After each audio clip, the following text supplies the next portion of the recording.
తెలంగాణ రాష్ట్ర ముఖ్యమంత్రి రేవంత్ రెడ్డి నోటి నుంచి ఆసక్తికరమైన వ్యాఖ్య ఒకటి వచ్చింది. సాధారణంగా మరే కాంగ్రెస్ పార్టీ ముఖ్యమంత్రి సైతం ఈ తరహా ధీమానైతే ప్రదర్శించిన దాఖలాలు గతంలో లేవు.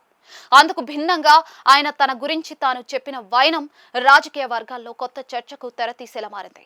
అన్నిటికీ మించి కాంగ్రెస్ పార్టీలో అయితే ఆయన మాటలు పెను సంచలనంగా మారాయి. ఢిల్లీ పర్యటనలో భాగంగా సీఎం రేవంత్ రెడ్డి మీడియాతో ఇష్టాగోష్ఠిగా మాట్లాడారు. ఈ సందర్భంగా ఆయన తన గురించి తాను చెప్పుకుంటూ తాను ఎవరితోనూ పోల్చుకోనని, తనకు ఎవరు కూడా పోటీకారన్న ఆయన తెలంగాణలో నేనే రాజు నేనే మంత్రి అని వ్యాఖ్యానించారు. 2029లో జమిలీ ఎన్నికలు రానున్నాయని, దీంతో 10.5 ఏళ్లు ముఖ్యమంత్రిగా తానే ఉంటానని స్పష్టం చేశారు. ఈ సందర్భంగా జమిలీ ఎన్నికలు, ఆ ఎన్నికల్లో తమ గెలుపుపై ధీమా వ్యక్తం చేశారు. 2029లో జమిలీ ఎన్నికలు జరగటం ఖాయమన్న రేవంత్ రెడ్డి తెలంగాణ అసెంబ్లీ ఎన్నికలు సైతం అప్పుడే ఉంటాయి. దీంతో నేను 5.5 ఏళ్లు ముఖ్యమంత్రిగా కొనసాగుతా. నాకు 6 నెలలు సీఎం పదవి బోనస్. వచ్చే ఎన్నికల నాటికి తెలంగాణలో నియోజకవర్గాల పునర్వ్యవస్థీకరణ ఖచ్చితంగా జరుగుతుంది. 2029లోనూ నేనే ముఖ్యమంత్రిని అవుతా.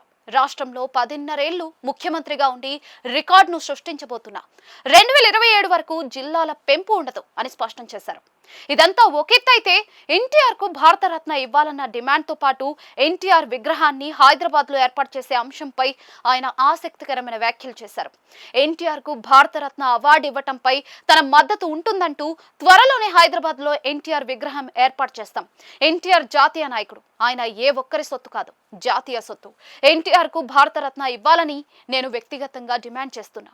ఎన్టీఆర్ గురించి ఎవరైనా తక్కువగా మాట్లాడితే వారంతా మూర్ఖులు ఎవరు ఉండరు.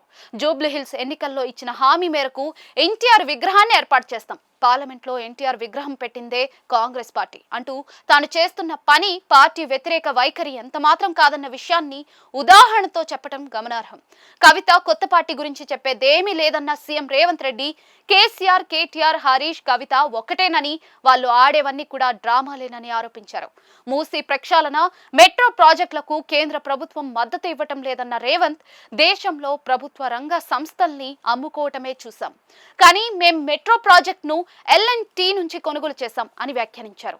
వరంగల్, ఆదిలాబాద్ విమానాశ్రయానికి తెలంగాణ ఆవిర్భావ దినోత్సవమైన జూన్ 2న శంకుస్థాపన చేస్తామని, 2 ఏళ్లలో పూర్తి చేసి వినియోగంలోకి తీసుకొస్తామన్న రేవంత్ రెడ్డి, 2వ దశలో కొత్తగూడెం, రామగుండం విమానాశ్రయాల్ని నిర్మిస్తామని పేర్కొన్నారు.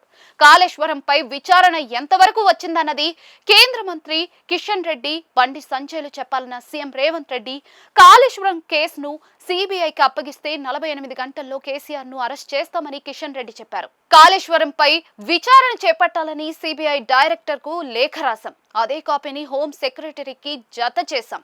6 నెలలు గడుస్తున్నా కూడా కేసీఆర్ ను ఎందుకు అరెస్ట్ చేయలేదో కిషన్ రెడ్డి చెప్పాలి.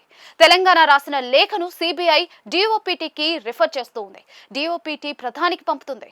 మరి పిఎంఓలో ఎక్కడ ఆగిందో, ఎందుకు ఆగిందో కిషన్ రెడ్డి లేదంటే బండి సంజయ్ అయినా సమాధానం చెప్పాలి అంటూ తెలంగాణ రాష్ట్రానికి చెందిన బీజేపీ నేతలను ప్రశ్నించారు రేవంత్ రెడ్డి.